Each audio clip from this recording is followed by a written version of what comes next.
Hello दोस्तों, राधे राधे। स्वागत है आपका हमारे चैनल में। आज हम आपको सुनाने जा रहे हैं एक कहानी। भीष्म पितामह को इच्छा मृत्यु का वरदान था, फिर भी उन्होंने बाणों की सैया से उठकर युद्ध क्यों नहीं किया। तो दोस्तों, वीडियो को शुरू करने से पहले हमारे चैनल को सब्सक्राइब ज़रूर करें और एक लाइक भी ज़रूर करें। तो चलिए कहानी को शुरू करते हैं। भीष्म इच्छा मृत्यु चुन सकते थे और वो जब तक चाहते तब तक युद्ध भी कर सकते थे, लेकिन जब उन्हें बाणों की सैया पर लिटाया गया तो उन्होंने अपने प्राण त्यागने का इंतज़ार किया।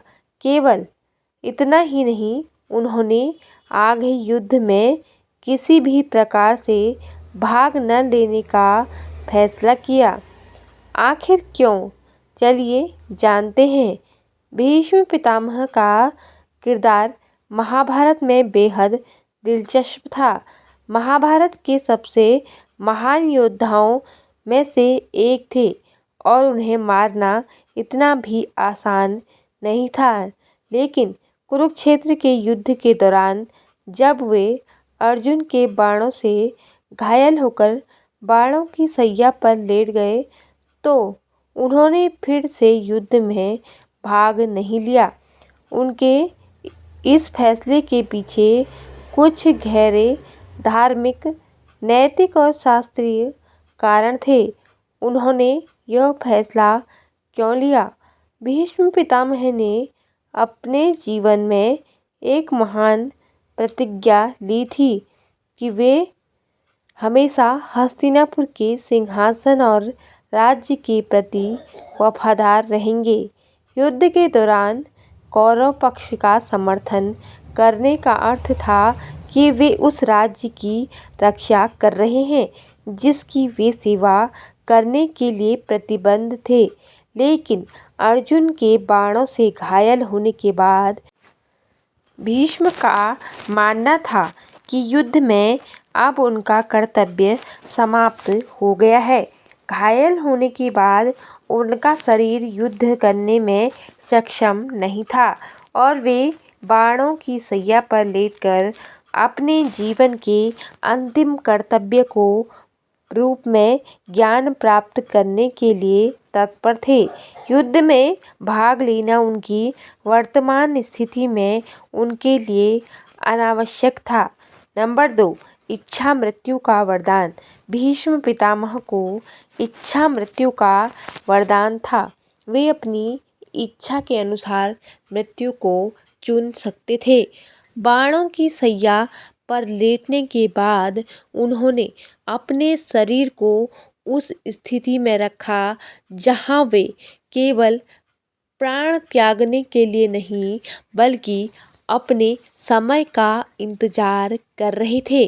उन्होंने माघ मास के उत्तरायण काल का इंतजार किया, जिसे हिंदू धर्म में आत्मा की मुक्ति के लिए शुभ माना जाता है। नंबर 3, धर्म और आत्मचिंतन। भीष्म धर्म और नीति के महान ज्ञाता थे। उन्होंने युद्ध में शामिल होने के लिए धर्म का पालन किया, लेकिन बाणों की सैया पर आने के बाद उन्होंने धर्म के एक और आयाम को अपनाया: ध्यान, आत्मनिरीक्षण और ज्ञान का प्रसार। उन्होंने यह महसूस किया कि अब उनका उद्देश्य युद्ध लड़ने के बजाय दूसरों को धर्म और जीवन के सत्य का उपदेश देना था।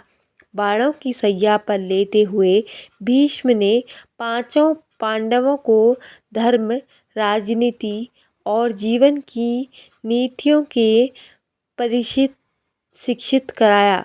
यह उनके जीवन का सबसे महत्वपूर्ण योगदान था। यदि वे युद्ध में फिर से शामिल होते तो उन्हें यह अवसर नहीं मिलता।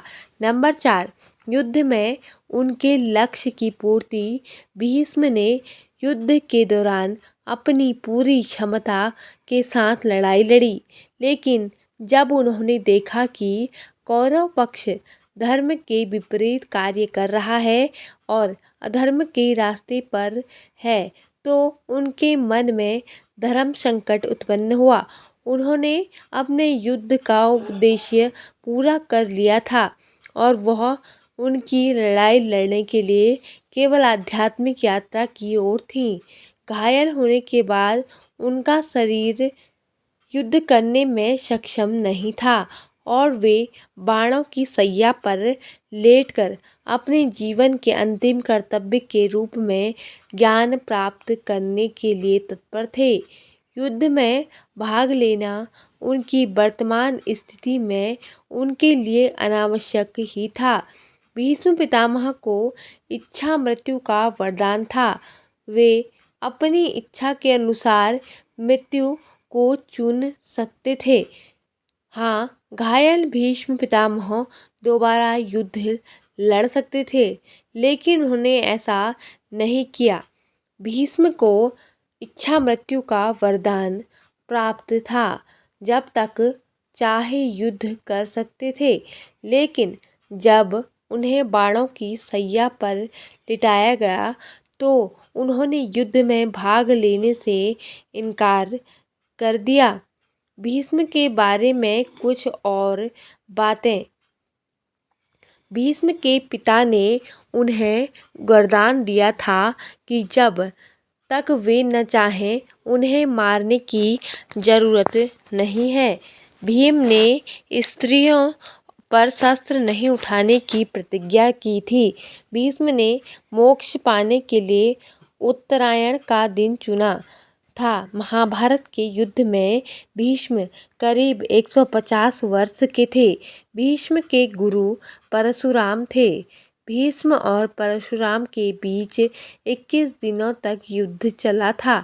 तो दोस्तों, आपको यह जानकारी कैसी लगी, कमेंट करके ज़रूर बताएं और ऐसी ही आध्यात्मिक और ज्ञानवर्धक कहानियाँ सुनने के लिए हमारे चैनल को सब्सक्राइब ज़रूर करें। धन्यवाद। जय माता दी।